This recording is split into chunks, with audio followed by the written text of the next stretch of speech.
je vais vous présenter quelques informations à partir d'un diaporama et puis une démo. Alors, il faut plus considérer ça comme un webinaire de présentation que de formation. Je reviendrai sur la méthode de mise en place du pack à la fin de la visio. Bien évidemment, quand vous souscrirez à ce service, il y aura des formations dédiées avec création de vos utilisateurs et de vos droits. Si vous avez des questions, vous avez un chat qui est disponible ici. Hop, voilà, le chat est là. Sur lequel vous pouvez poser vos questions. On y répondra au fur et à mesure. C'est plus simple, hein, comme il y a un certain nombre de personnes que de prendre le micro. Il y aura un temps de questions-réponses, hein, qui sera ouvert à la fin de la présentation. Pour faire une présentation un petit peu de l'offre, donc le PowerPoint qui est présenté, hein, sera aussi disponible sur le site du support avec quelques documentations dont je vous parlerai lors de cette présentation, et puis la vidéo une fois qu'elle sera mise en ligne. Donc on va voir les grands principes de cet outil, une petite démonstration, le contenu de ce qu'on appelle le pack dématérialisation, et puis donc à la fin des questions si vous avez des questions. Donc c'est basé sur deux outils, Maïkuma Conta que vous connaissez et l'outil Zindoc qui est l'outil qui va accueillir les factures qui sont déposées et qui est l'outil qui va lui-même en fait réaliser la partie dématérialisation, envoi, stockage. Alors la première question qu'on peut se poser évidemment c'est pourquoi passer à la dématérialisation. Alors il y a de nombreux atouts qui ont été résumés dans une fiche argumentaire qui peut être communiquée. Cette fiche d'argumentaire elle est à disposition à la fois des AGC, des fédérations, mais elle peut aussi être mise à disposition des CUMA pour convaincre ou expliquer aux trésoriers de CUMA par exemple l'intérêt de la démat. Dans cette fiche, on a regroupé 8 points. Bien évidemment, le premier point, c'est répondre à une obligation légale. C'est des évolutions réglementaires qui vont obliger au fur et à mesure à passer à la dématérialisation. Des économies d'argent, des économies de temps, même si le temps, c'est aussi de l'argent. Faciliter la relation client, faciliter l'accessibilité, le stockage de l'information. Geste pour l'environnement quand on utilise la partie mail, éviter des retards de paiement pour des flux plus faciles et une traçabilité des actions. On n'entre pas dans le détail de tous les arguments, mais la dématérialisation des factures, si elle devient une obligation, c'est aussi parce qu'elle a des intérêts. La solution qui est proposée est une solution qui a été testée par le réseau, qui a été testé par différentes AGC, à la fois par la G3C pour des envois de mails, la GC Ouest, j'ai cru voir Anne-Sophie qui était connectée, avec laquelle on avait fait des tests pour Chorus, et puis la GC Centre-Ouest, qui est la première aujourd'hui à avoir validé un certain nombre de factures, avec laquelle on fera les premières mises en place tout de suite après la mise à jour de fin novembre. Tout ça s'inscrit dans une stratégie numérique en 3 temps en fait, avec la dématérialisation des factures en premier, la dématérialisation des autres documents, c'est les projets GED dont certains d'entre vous ont déjà dû entendre parler, GED comptable et GED fédérative, et puis une autre brique aussi qui est la signature électronique. Donc la brique de démat vient pour cette année, les deux autres briques viendront courant de l'année prochaine. C'est une solution simple qui est aujourd'hui intégralement adossée à Maïkuma Conta. Il y a une petite vidéo qui est disponible, je ne vais pas vous passer la vidéo parce que je vais vous faire une démonstration, mais j'ai mis le lien dans la doc, une petite vidéo qui a été enregistrée lors de la dépose d'un flux Chorus qui vous montre la facilité d'utilisation de cette interface. Donc vous pourrez retrouver la vidéo sur la chaîne CUMA et vous la retrouverez bien évidemment une fois que le document sera disponible, que ce document sera disponible sur le site du support. Aussi, pour continuer de vous convaincre, même si je ne doute pas que les personnes qui sont là sont déjà convaincues, la facturation manuelle aujourd'hui a un certain coût. Le passage à une dématérialisation plus ou moins complète permet un certain nombre d'économies. Par exemple, si on fait de l'email, on va plus avoir toute la partie papier, toute la partie timbre, et on va avoir une économie intéressante par rapport au coût actuel. Le coût actuel de traitement d'une facture est estimé à peu près entre 1,50 et 1,85, simplement pour la partie, je dirais, physique de la facture, c'est-à-dire le timbre, la mise sous pli, le papier et l'encre. Dans le petit tableau, on vous présente les pourcentages de gains qui peuvent être effectués de deux manières. Phase 30 000 et phase 150 000, alors sans entrer dans le détail de la politique tarifaire de cette offre, sachez qu'on est sur une première phase de documents où on a estimé que pour le moment, à peu près 30 000 documents devraient transiter sur l'année à venir dans le système.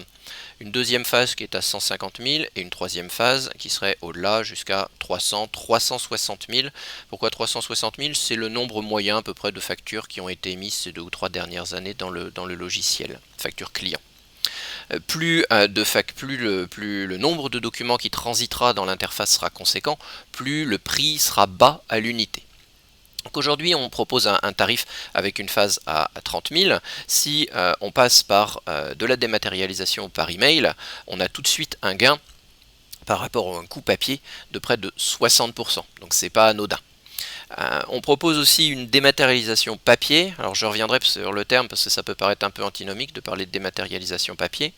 Et si vous souhaitez, ou si l'adhérent en question souhaite continuer à recevoir ses factures de manière papier, on verra que ça peut quand même passer dans l'outil de dématérialisation et que ça vous permet quand même d'avoir un petit gain qui sera plus fort quand on passera à des phases complètes supérieures, plus il y aura de monde qui utilisera le système. Donc c'est un des arguments premiers, bien évidemment, il est financier. Donc c'est une offre, on va voir dans la démo, qui est totalement adossée à Maecuma Compta. La dépose dans le flux de dématérialisation peut se faire directement depuis le programme d'impression que vous connaissez actuellement. Et puis le suivi des retours, on verra, peut se faire directement dans l'outil. Bien évidemment, vous aurez accès à la plateforme Zindoc, où vous retrouverez, vous allez voir tous les documents qui sont déposés. Mais pour éviter des allers-retours entre la comptabilité et la plateforme Zindoc, toutes les informations qui sont présentes dans Zindoc retombent dans Maecuma Compta, ce qui vous permet d'avoir directement l'information dans la comptabilité. Avec un tableau, on verra, de suivi, avec des widgets d'alerte ou ce genre d'informations. Donc ce que je vous présente ici, c'est quelque chose c'est des nouveaux écrans qui seront installés lors de la mise à jour de fin novembre. Donc on va passer à la partie démo.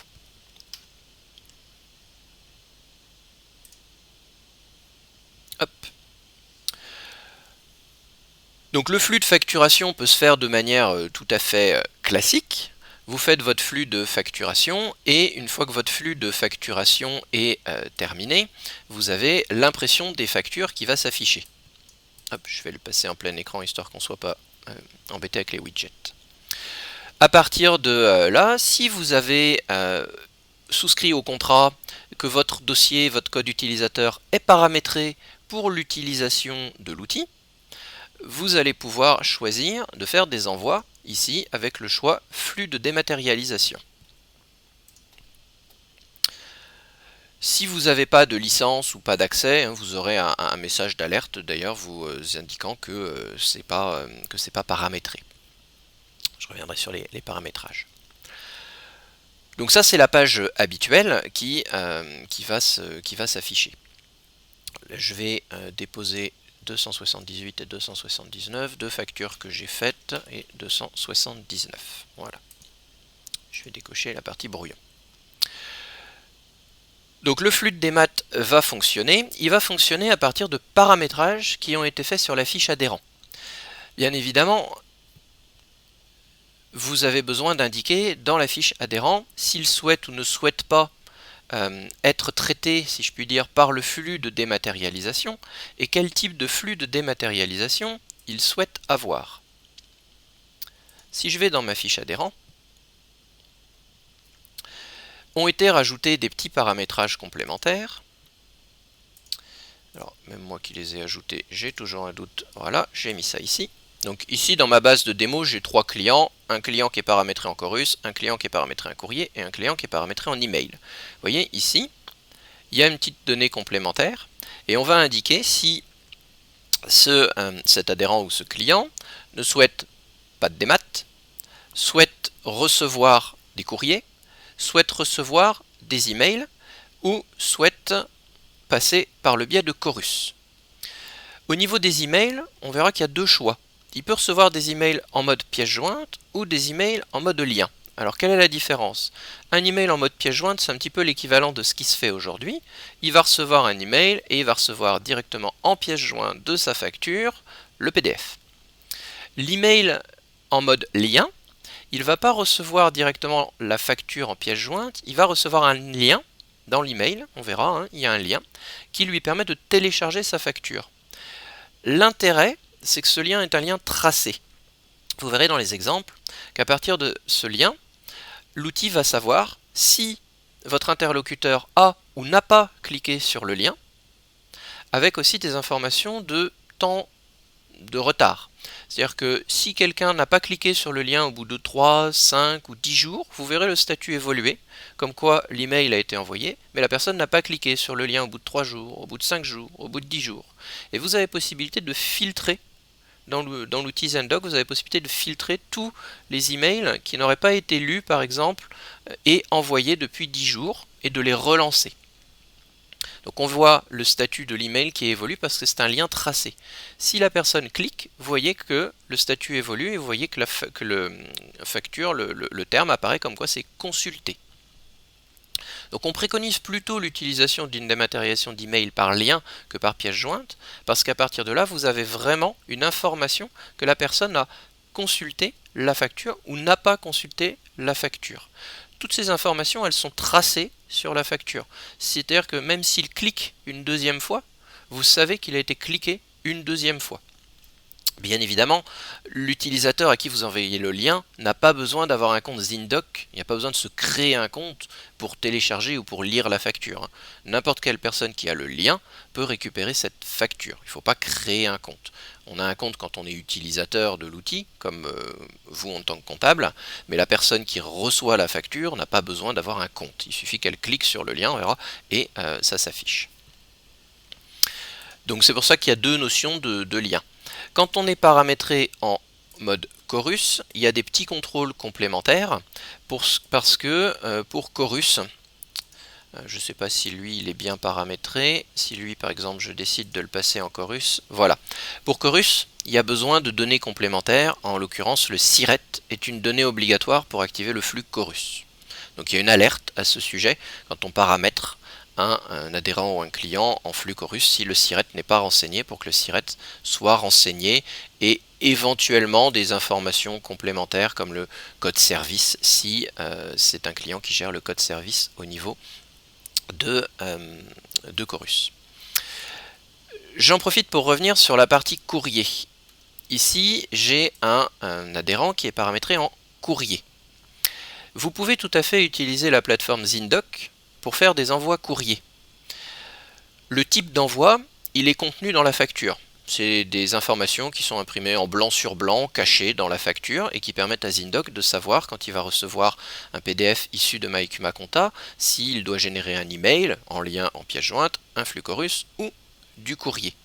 L'intérêt de passer le courrier par Zindoc, il est double. D'abord, vous n'avez pas à faire la mise sous pli, donc il va dire même triple. Vous n'avez pas à faire la mise sous pli. C'est Zindoc qui va faire l'impression directement. Vous n'avez pas le coût de l'enveloppe, de l'encre, etc. Toute cette partie-là. Et le prix du timbre dans Zindoc est moins cher que le prix du timbre officiel à la poste. Parce que ces sociétés ont des négociations de volume très particulières avec la poste. Donc rien que le prix du timbre que vous paierez en faisant un envoi postal par Zindoc sera moins cher qu'un envoi postal normal. En cas de NPAI, les n'habitent pas à l'adresse indiquée, il n'y a pas de souci, vous avez une information qui revient dans Zindoc comme quoi c'est pas correct. Je l'ai testé à titre personnel pour recevoir des factures à la maison et avec des adresses fausses aussi.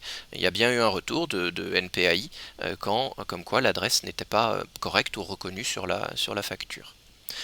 Et le troisième intérêt, c'est que à partir de là, si vous avez dans une CUMA des adhérents qui souhaitent de l'email ou des adhérents qui souhaitent du courrier, si vous passez tout le flux dans Zindoc, eh bien, toutes vos factures seront accessibles dans le classeur Zindoc de manière dématérialisée, que ce soit pour vous ou que ce soit par exemple pour le trésorier de la CUMA. Donc ça permet de centraliser toutes les factures dans l'outil. Donc on fait des petits paramètres au niveau de la fiche adhérent qui permettent de savoir ce qu'il en est, et il pourrait aussi y avoir bien évidemment des adhérents qui ne souhaitent pas de flux dématérialisé. Donc à partir de là, je reviens donc sur mon panneau d'impression, je choisis d'envoyer des factures, de les envoyer en flux de dématérialisation. Est-ce que je souhaite ou non l'affichage moi du PDF global? Donc je vais tout envoyer, hop, par sécurité, comme je suis sur une base de test, je vais faire ça. Donc je ne les imprime pas en mode brouillon, elles seront plus modifiables. Bien évidemment, j'imprime aussi le bon format en fonction du pré-imprimé ou pas, c'est-à-dire que je ne vais pas envoyer sur Zindoc des papiers qui n'ont pas de pré-imprimé, donc ça le gère de manière automatique. Donc ça va faire l'impression et ça va faire la dépose. J'en profite pour donner une petite précision. Hop. Voilà, donc vous ne les voyez pas, hein, mais en fait ici il y a des infos techniques qui sont cachées, qui permettent à Zindoc de reconnaître les différentes informations. Il existait historiquement ici un mode envoi des factures par email. Ce mode-là que peut-être certains d'entre vous utilisaient. Ce mode à terme va être, alors retiré, je le dis entre guillemets, je précise. C'est un mode aujourd'hui qui ne répond pas aux exigences de la réglementation. Pourquoi? Parce qu'il n'y a pas de respect, ce qu'on appelle de la PAF, hein, la piste d'audit fiable, c'est-à-dire ce qui prouve véritablement que c'est bien une facture qui a été envoyée répondant à des standards, qui prouve que c'est bien original, et vous n'avez pas non plus de traçabilité de cet envoi. Donc c'est un mode qui était possible hein, jusqu'à aujourd'hui, mais avec les évolutions de réglementation, c'est quelque chose qui va disparaître, mais que l'on va garder uniquement pour l'envoi en mode brouillon. C'est-à-dire que si vous souhaitez envoyer des factures en mode brouillon, par exemple au trésorier pour qu'il fasse des contrôles sur le mode brouillon, ça pourra être fait par l'envoi par email, puisque dans Zindoc, dans votre outil de démat, on ne va pas déposer des brouillons, c'est un envoi réel.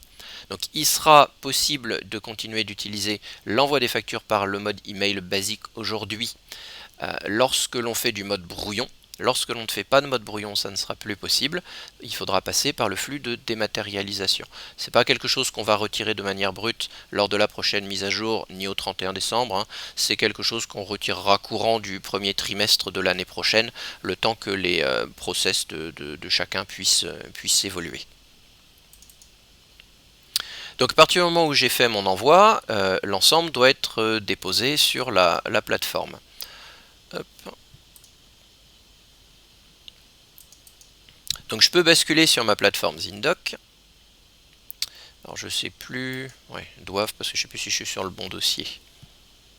Sinon de toute façon il y en a d'autres en stock, c'est pas gênant.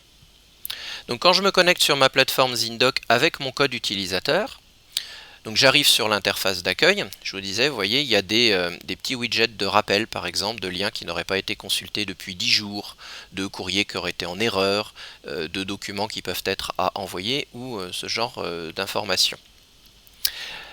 Les documents qui sont à envoyer par email vont être envoyés automatiquement par la plateforme. Il y a un batch toutes les heures qui envoie les emails. Donc là, à l'instant T, ils ne sont pas encore envoyés. Je vais les envoyer manuellement pour vous montrer tout le flux et puis l'email. Mais automatiquement, les emails sont envoyés toutes les heures. Idem pour les chorus. Pour l'envoi courrier, il y a une petite action qui sera à faire manuellement sur cette plateforme.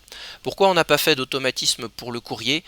Étant donné qu'il y a un prix du timbre, et que le prix du timbre n'est pas anodin, pour le moment on a considéré que par sécurité on n'automatisait pas les envois courriers. c'est quelque chose qu'on pourra faire, hein. C'est vraiment pas un problème technique, c'est juste un choix où on s'est dit par erreur, si quelqu'un fait une dépose et qu'il est en envoi courrier, comme il y a toujours possibilité selon vos droits de supprimer les documents, on a préféré dire le courrier demandera une action manuelle, voilà, à cause de ce petit coup, si je puis dire, du timbre. Ici, vous voyez donc mes deux factures qui viennent d'être déposées. Et vous voyez les tests qui ont été faits la semaine dernière ou lors des précédentes visios. Ça me permet de vous montrer un petit peu les différents statuts. Vous voyez par exemple ici, il y a un premier email qui a été envoyé et non consulté au bout de 15 jours. Et ensuite j'ai fait un deuxième envoi. 10 jours plus tard j'ai fait un renvoi. Donc 10 jours plus tard c'était il y a 5 jours et toujours envoyé non consulté. Donc ce que je vous disais, on voit si c'est envoyé, si c'est consulté, si ça a été envoyé plusieurs fois et si ça a été ou non consulté. Ici, si je prends ce deuxième exemple, vous voyez que l'email il a été envoyé et consulté. J'ai refait un deuxième envoi qui n'a pas été consulté. Donc on a vraiment toute cette traçabilité au fur et à mesure des informations. On voit différentes données, on voit donc le nom de la CUMA, on voit des informations fédération, entité, dossier, je vais y revenir pour préciser ce qu'il en est au niveau des droits, on voit que ce sont des factures, le client, le code, tout ça c'est paramétrable, hein, en tant qu'utilisateur, on vous explique ça lors de la formation, vous avez un certain nombre de colonnes, vous pouvez paramétrer vos colonnes. On voit ici que c'est donc un envoi de mail par lien, on voit ici que c'est un envoi de mail par courrier, on voit ici que c'est un chorus, alors que j'ai volontairement pas déposé, hein, parce que c'est pas un chorus, on évite de faire des dépôts de tests. Et donc ici on voit mon email par lien. Alors je vais faire l'envoi de l'email de manière manuelle, hein, parce qu'on ne va pas attendre le batch qui se déclenche toutes les heures. Donc je clique sur ma facture. Ici j'ai un petit rappel de différentes informations. On voit la copie de la facture, on voit de la traçabilité, on voit ici l'horodatage. Donc c'est bien un PDF qui est reconnu comme étant un original. C'est important d'avoir cette information, et si je voulais le télécharger, on voit bien ici que c'est une version originale, et que cette version originale, elle répond à une réglementation. Cette réglementation précise même qu'il faut préciser les noms des règlements qui sont concernés par la dite réglementation. Donc c'est un original, ce qu'on appelle à valeur probante. C'est pour ça que je vous disais que même si vous faites du courrier, l'intérêt d'utiliser Zindoc est que c'est un coffre-fort à valeur probante, c'est-à-dire que les factures sont conservées pendant 10 ans sur un coffre-fort CDCR Kineo qui vous évite de faire une impression d'un papier. C'est-à-dire que vous n'avez plus besoin d'imprimer la facture en original papier et de la conserver dans un classeur. Ce classeur numérique qui est Zindoc, c'est un original et c'est reconnu par l'administration comme un original. Si l'administration vous en demande un original, vous pouvez tout à fait télécharger ce PDF qui répond à la réglementation et à valeur d'original, sa fameuse valeur probante. Donc tout le document est disponible ici. On adjoint automatiquement les conditions générales de règlement. On le précise lors de la formation, on peut ajouter des commentaires, des tampons, il peut y avoir quelques flux, on peut lier d'autres documents, on a accès à l'historique du document, ici on voit tout, la partie de dépose, les différentes indications, quand est-ce qu'il a été consulté, l'envoi, etc. Donc là, hop, je vais faire un envoi manuel. Alors là, j'envoie un document. Bien évidemment, je peux cocher plusieurs documents et les envoyer ensemble, hein. Si j'ai 50 documents à envoyer, je ne vais pas faire 50 fois la manip. Je coche tous mes documents et je peux faire un envoi global. Hop, et là je vais m'envoyer le document.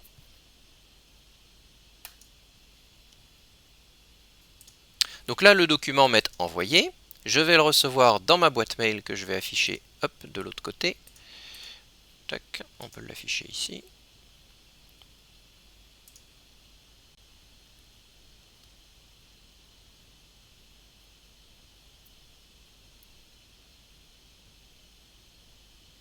Voilà, et donc ici, j'ai ma facture, mon email de facture, le temps que ça s'affiche, voilà. Ah, vous voyez, le batch l'a fait en même temps que moi, donc pour le coup j'ai deux emails. Donc ici j'ai mon email d'envoi, hein, de Zindoc par MyCuma, avec ici le lien pour télécharger le document.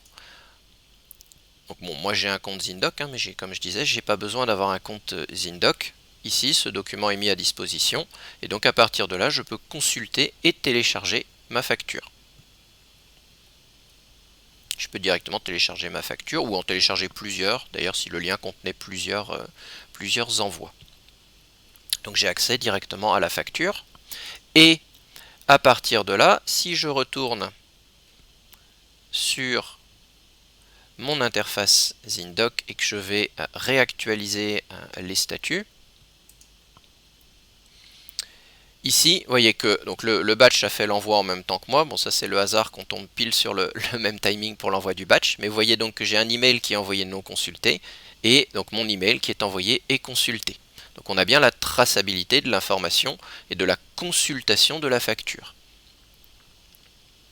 Ces informations, ensuite, il y a un automate. Donc là, il n'est pas déclenché parce qu'il sera activé lors de la prochaine mise à jour. Et toutes ces informations que vous avez à l'écran, elles vont retomber dans MyCuma Compta, ce qui vous permet d'avoir un suivi. Je bascule sur ma base de test. Elles retombent directement dans MyCuma Compta. Elles sont accessibles selon les informations que l'on a renseignées potentiellement directement depuis la facture, dans un premier temps, de manière unitaire. Si j'affiche ma saisie de facture, ici, j'ai deux petits boutons qui me permettent de voir la trace, donc les historiques, ou d'accéder directement à la plateforme ZinDoc à partir de ma facture. Donc ça, c'est un premier point. Ensuite, j'ai une table un peu générique dans laquelle je retrouve les différents statuts, mais ce qui nous intéresse, c'est le programme d'analyse. Le programme d'analyse, il va permettre de retrouver les différents documents qui ont été déposés pour une fédération, pour une AGC ou centre comptable, ou directement pour un dossier. Ça me permet de dire un mot sur les droits utilisateurs. Tout à l'heure, quand j'ai présenté ZinDoc, ici, vous voyez que j'ai parlé de fédération, d'entité ou de dossier. Donc ce qu'on appelle l'entité, c'est l'entité comptable, hein, une AGC, un CER France ou autre. En fonction de mes droits utilisateurs, quand nous on va activer le service dans MyCuma Compta, on va dire si vous êtes représentant d'une fédé, d'une entité ou directement trésorier d'une CUMA. Et on va paramétrer votre code utilisateur ZinDoc en conséquence. C'est-à-dire que quelqu'un qui appartient à la fédération X pourra voir tous les documents transités par la fédération X. Quelqu'un qui appartient à une AGC Y pourra voir tous les documents transités par l'AGC Y. Et un trésorier de la CUMA numéro 36 ne verra que les factures de la CUMA numéro 36. Donc ça, c'est question de règles de droit utilisateur. C'est quelque chose que l'on paramètre quand on active le service. Donc vous voyez pas forcément uniquement les vôtres, vous verrez ceux de votre fédération ou de votre AGC. Il y a bien évidemment des possibilités de faire des filtres si vous ne voulez ne voir que les vôtres. On peut pré-enregistrer ici dans des favoris des requêtes et appeler directement une requête pour ne voir que les vôtres. Il n'y a pas de souci de ce côté-là. Ou potentiellement, il y aura des arborescences qui pourront être mises en place, travailler en termes d'arborescence pour ne voir que certaines informations. Donc il y a vraiment une notion de droit utilisateur. Mon contrat, il dépend ou d'une fédé, ou d'une AGC, ou alors je suis une CUMA et je ne vois que les dossiers de la CUMA. Ce qui me permet aussi de faire une précision. Le coût de ce service, il est à la facture, il n'est pas à l'utilisateur. Donc vous pouvez tout à fait avoir accès à toutes les factures, tous les dossiers, si vous êtes une AGC, de tous les dossiers de votre AGC. Mais vous pouvez aussi nous demander de créer des comptes utilisateurs pour les trésoriers ou responsables de CUMA. Simplement pour qu'ils aient accès à cette armoire numérique pour retrouver toutes les factures. Simplement pour leur éviter, là aussi, de conserver tout un historique de copies papier. Donc les CUMA peuvent avoir accès à cette interface ZinDoc pour accéder directement aux originaux ou pour faire les renvois d'emails si vous voulez que ce soit eux qui suivent ce genre d'informations. Ça après c'est vos flux internes. Et il est aussi possible pour des CUMA autonomes qu'elles souscrivent directement. Il n'y a pas de souci de ce côté-là. Là encore, c'est à voir avec les CUMA. Donc, quand j'interroge, par mon programme de traçabilité, je vais pouvoir en tant que AGC, fédération ou en tant que CUMA, voir tout ce qui s'est passé sur les dossiers pour lesquels j'ai le service d'activer.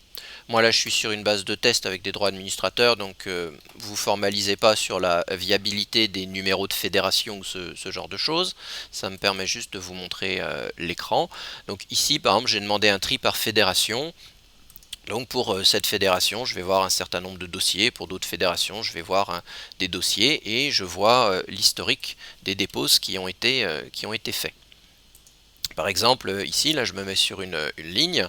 Donc je suis sur une fédération, sur bon, c'est pas forcément une CUMA, mais peu importe. Et pour tel utilisateur, je vois qu'il a déposé un certain nombre de factures, que ça concerne tel et tel client, que c'est ou de la démat Chorus, ou du lien, etc. Et vous voyez le fameux statut qui était présent dans Zindoc. Vous n'avez pas besoin de retourner sur Zindoc pour voir le statut. Vous avez ici accès directement aux différents statuts.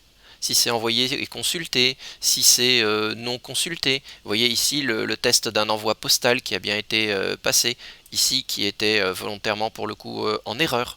Donc j'ai accès à mes différents statuts à partir d'ici. Ça, c'est un document qui peut être imprimé, qui peut être exporté sur Excel de manière plus ou moins détaillée. On a fait deux formats d'export. Là encore, bien évidemment, je ne vois que les dossiers. Alors là, pour le coup, on a appliqué la gestion des confidentialités de MyCUMA Compta. Donc je ne vois que les dossiers pour lesquels j'ai des droits d'accès. Il y a un deuxième mode. Donc là, on est vraiment sur un mode historique. Il y a un deuxième mode qui vous permettra de suivre la consommation de votre forfait. Hop, c'est l'interrogation en 12 mois glissant. L'interrogation en 12 mois glissant permet de présenter ce tableau où vous voyez par mois le coût et le nombre de documents. Donc vous voyez ici par mois le coût et le nombre de documents. Alors il y a possibilité d'afficher le détail, hein. Là il est volontairement replié, mais on a possibilité d'afficher le détail avec dans la première colonne des totaux. Donc ça vous permettra de suivre mois par mois, dossier par dossier, le coût et les consommations qui sont faites sur votre forfait, que ce soit donc pour vous, si vous voulez faire des refacturations ou autre, avec une possibilité, alors il faut que je me mette sur un dossier cohérent, peut-être celui-ci, hop, avec possibilité de faire un suivi graphique, donc on voit ici 15 déposes par exemple sur le mois d'août. Donc ça c'est des nouveaux écrans, hein, ça me permet, vous verrez aussi pour ceux qui verront la présentation des nouveautés de la prochaine version fin novembre. Dans un certain nombre d'écrans, maintenant on a intégré des petits graphiques qui permettent d'avoir des informations un petit peu plus visuelles. La facture est consultable aussi directement à partir d'ici. Donc un programme de suivi qui vous permettra de voir où vous en êtes au niveau de la consommation de votre forfait du pack dématérialisation, et un programme qui vous permet de retrouver tout l'historique et la traçabilité des informations déposées sur Zindoc.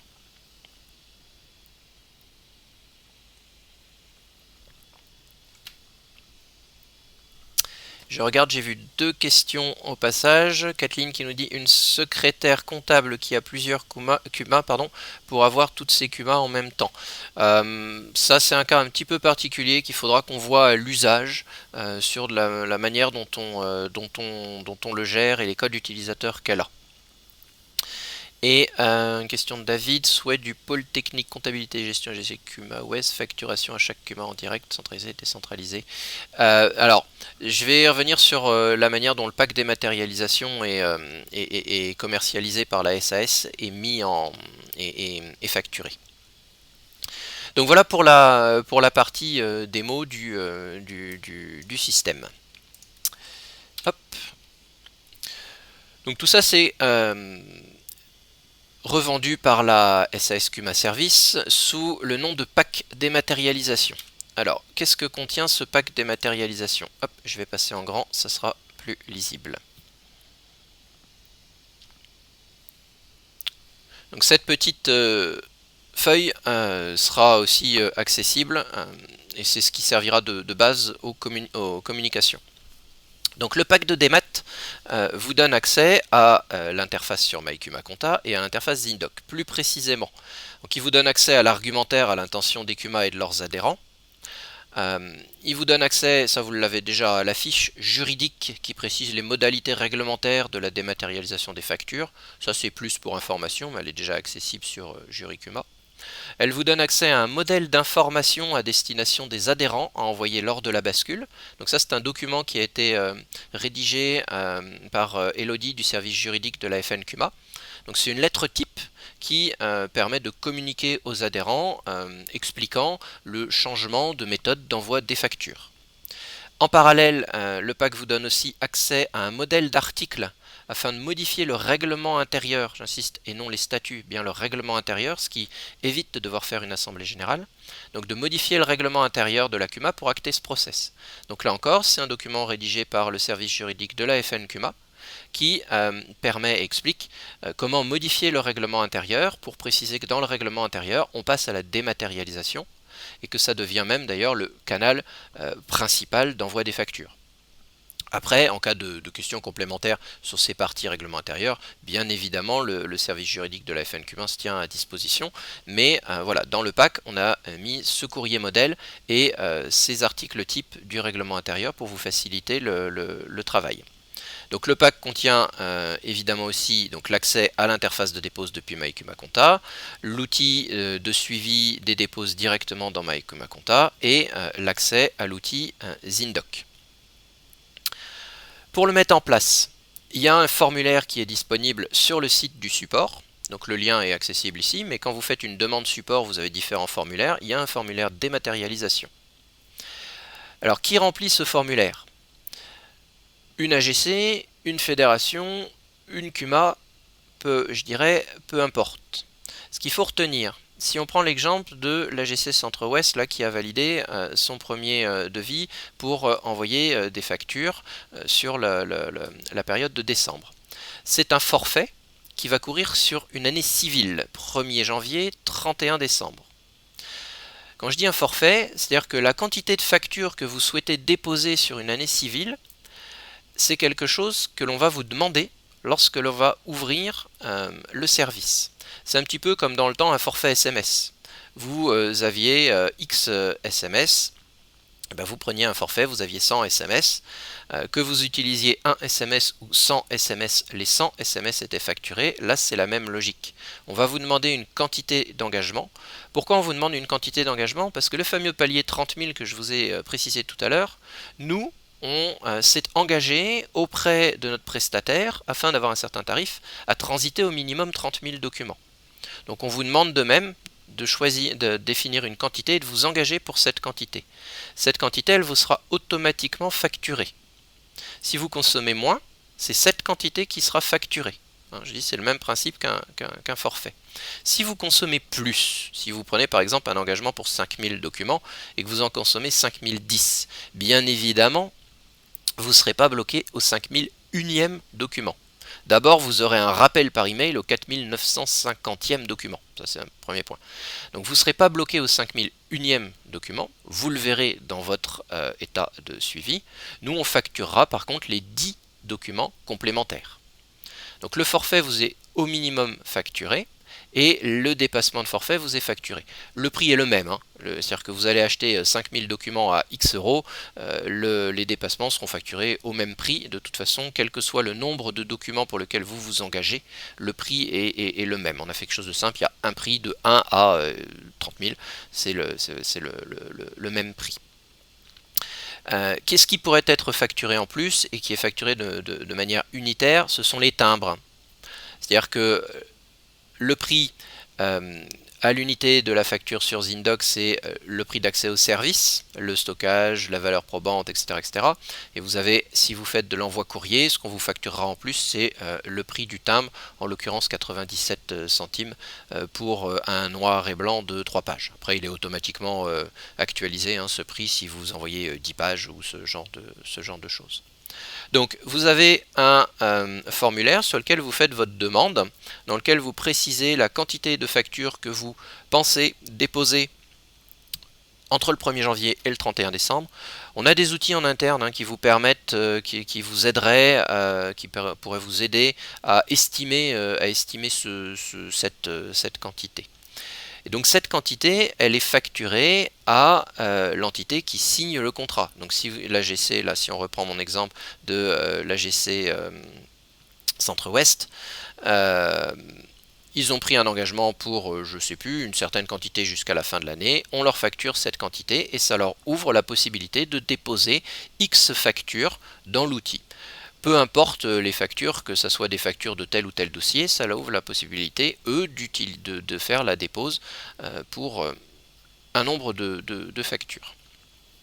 Donc une fois que nous on reçoit votre demande, on vous envoie un devis, vous signez le devis, vous nous le renvoyez. À réception de ce devis, nous on crée les utilisateurs dans Indoc, on active ce contrat avec cette quantité engagée dans MyCuma Compta, on active le couple de licences dossier utilisateur. C'est aussi une information que l'on vous demande lorsque vous demandez l'activation du système. On vous demandera quels sont les dossiers et les utilisateurs qui sont concernés. C'est pas parce que vous demandez l'activation du système que 100% de vos dossiers d'un seul coup seront ouverts. Peut-être que vous ne voulez pas passer certains dossiers en démat, etc. Donc nous, on va activer un couple dossier utilisateur. Et donc on facture directement le forfait.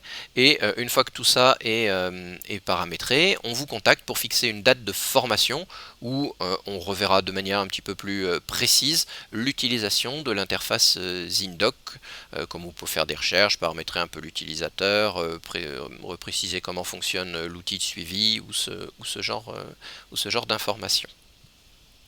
Donc tout ça, voilà, c'est ce qu'on a contenu dans le pack dématérialisation. Donc là encore, vous mettons AGC, prenez X factures, nous on vous facture ces X factures, après c'est je dirais votre sauce interne de refacturer ou non au CUMA un service, sachant que normalement vous êtes censé, alors après c'est un point de vue personnel mais c'est aussi des discussions qu'on a eues avec différentes personnes, à partir du moment où c'est un service qui est censé vous faire gagner du temps et gagner du temps à tout le monde, à voir s'il y a une certaine logique à le refacturer ou pas, ça casse un peu l'argumentaire d'économie des coûts. Mais bon, après ça c'est votre sauce et nous on n'interviendra pas là-dessus. On demandera juste d'être raisonnable s'il y a des refacturations et d'éviter peut-être de multiplier le prix par 10. Et effectivement, David, ce que l'on sous-entendait dans la discussion qu'on a eue sur la refacturation Centre-Ouest, c'est que vraisemblablement ils ne refactureraient pas parce que il y a un gain d'argent, il y a un gain de temps, donc c'est pas cohérent de dire qu'on vous facture quelque chose en plus. Voilà. Donc après, ça, voilà, c'est à vous de voir le fonctionnement. Est-ce que par exemple vous facturez simplement une prestation de mise en place parce qu'il y a l'accompagnement, la modification du RI, les courriers, etc. Voilà, ça c'est une question qui peut se poser. Sachez que nous, on ne vous facturera pas de coûts de mise en place. Dans le prix à l'unité de facture, on a intégré nos coûts internes de mise en place pour vraiment faire quelque chose de simple et pas démultiplier la facturation. Donc c'est quelque chose qui est disponible à la fois aux fédérations CUMA, qui est disponible aux AGC CUMA, mais j'ai pas fait attention qui était présent. Mais si vous êtes un CER France ou autre type de cabinet comptable, vous pouvez aussi auprès de la SAS CUMA Service souscrire un forfait de dématérialisation pour les CUMA que vous gérez dans votre centre comptable. Alors le prix, je ne vais pas le communiquer comme ça tel que ici parce que il y a potentiellement ou pas refacturation de votre part à des CUMA. J'ai pas fait attention s'il y avait des CUMA qui étaient présentes, donc le prix je le communiquerai en privé. Mais vos responsables de fédération et d'AGC ont le tarif. Et je pourrais te l'envoyer par mail à Anne-Sophie, mais je ne doute pas que David, qui a assisté à tous les webinaires, connaisse déjà le tarif par cœur. Voilà pour la présentation. Je laisse, si vous avez des questions, si vous souhaitez que je revienne sur certains points, n'hésitez pas à prendre la main, enfin à prendre la voix ou en activant votre micro ou à poser les questions sur le chat.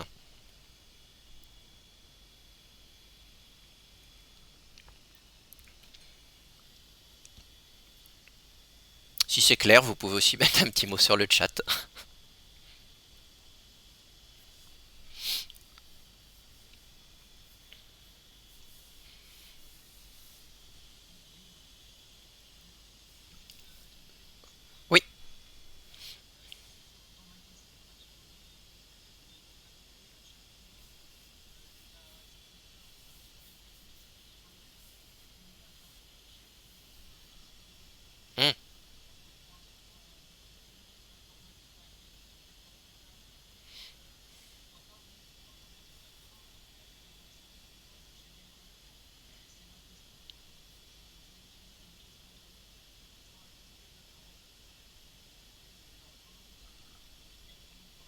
tout à fait, oui.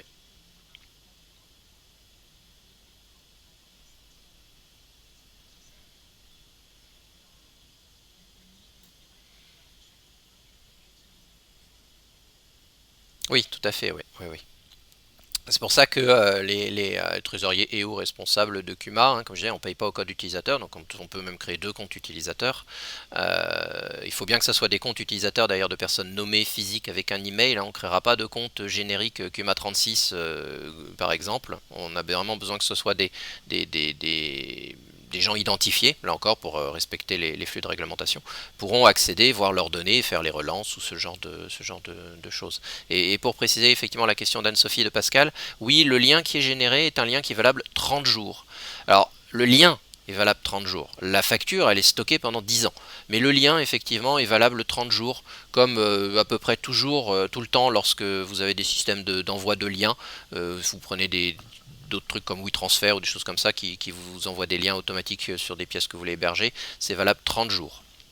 Donc si le lien, si la facture n'est pas cliquée dans les 30 jours, le lien n'est plus actif. Mais ça ne veut pas dire que la facture est supprimée, c'est simplement le lien dans l'email qui n'est plus actif.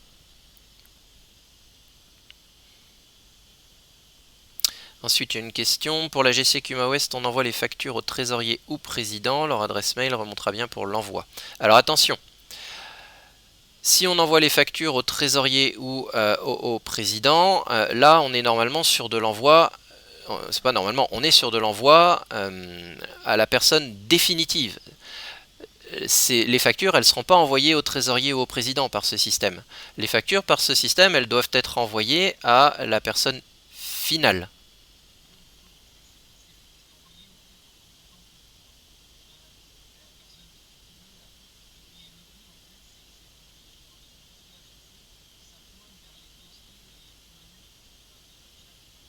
Ah, pour l'AGC en elle-même. Ok, d'accord. Donc dans ce cas-là, oui, effectivement. Ok. Oui, oui, dans ce cas-là, oui, pour le dossier AGC, effectivement, oui, tout à fait. Oui, je pense pour une Kuma en elle-même. Après, pour une Kuma en elle-même, hein, comme je disais tout à l'heure, si vous voulez les envoyer au trésorier, au président en mode brouillon pour relecture, ça sera possible avec le système actuel. Sachez également que dans les nouveautés de la prochaine version, l'écran de facturation que vous avez avant de générer les factures, il y a une impression qui sera possible, qui permettrait aussi d'envoyer une sorte de liste de préfacturation si vous le souhaitez.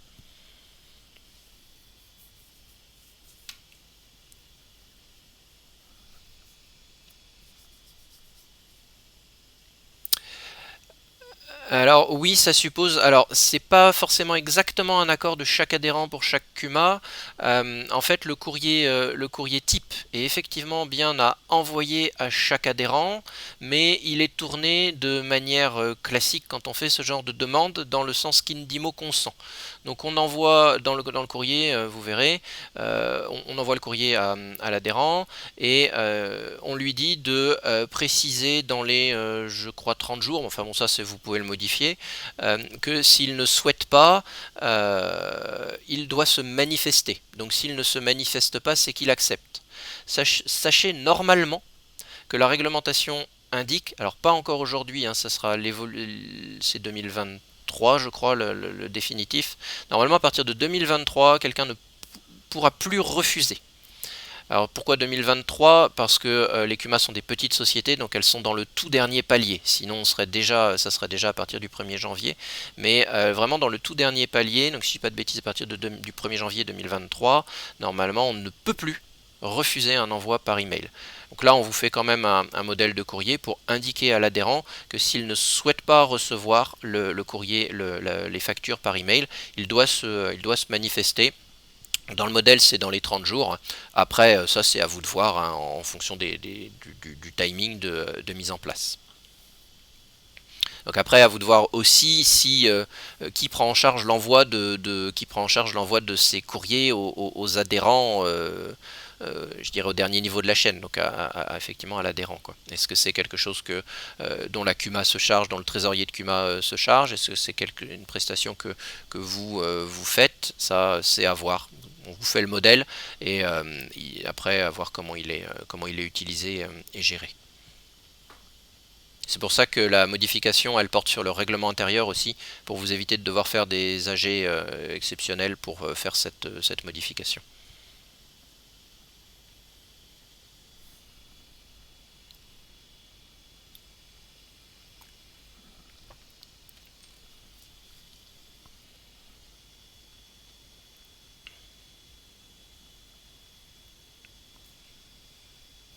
Est-ce qu'il y a d'autres questions?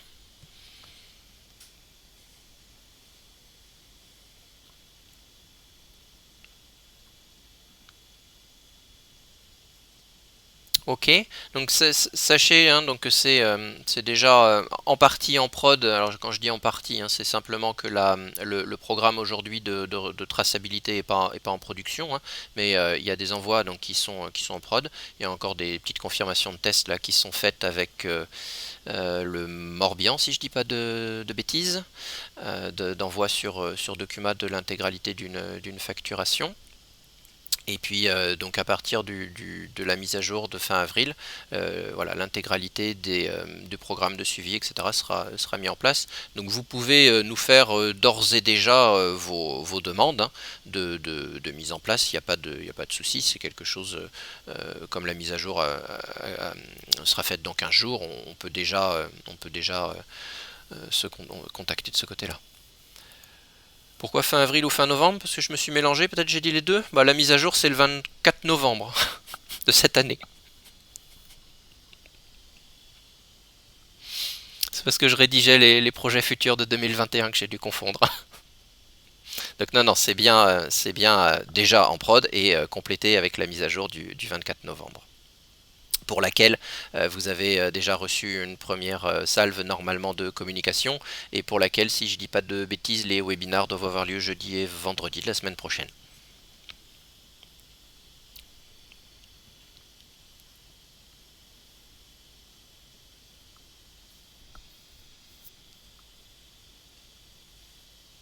Parfait. Eh ben, on est nickel au niveau timing. Donc si j'ai pas raté mon enregistrement, la vidéo sera disponible sur le site du support d'ici quelques jours. La documentation que je vous ai présentée également avec la petite fiche descriptive du pack dématérialisation et la fiche aussi d'argumentaire que l'on mettra directement à disposition dans l'article sur le site du support. Si vous avez des questions complémentaires, n'hésitez pas aussi à me contacter hein, si vous avez des questions qui vous reviennent dans les prochains jours ou sur le fonctionnement ou autre à ce sujet. Ben, il me reste à vous remercier et à vous souhaiter une bonne fin de journée, une bonne après-midi. Merci à tout le monde.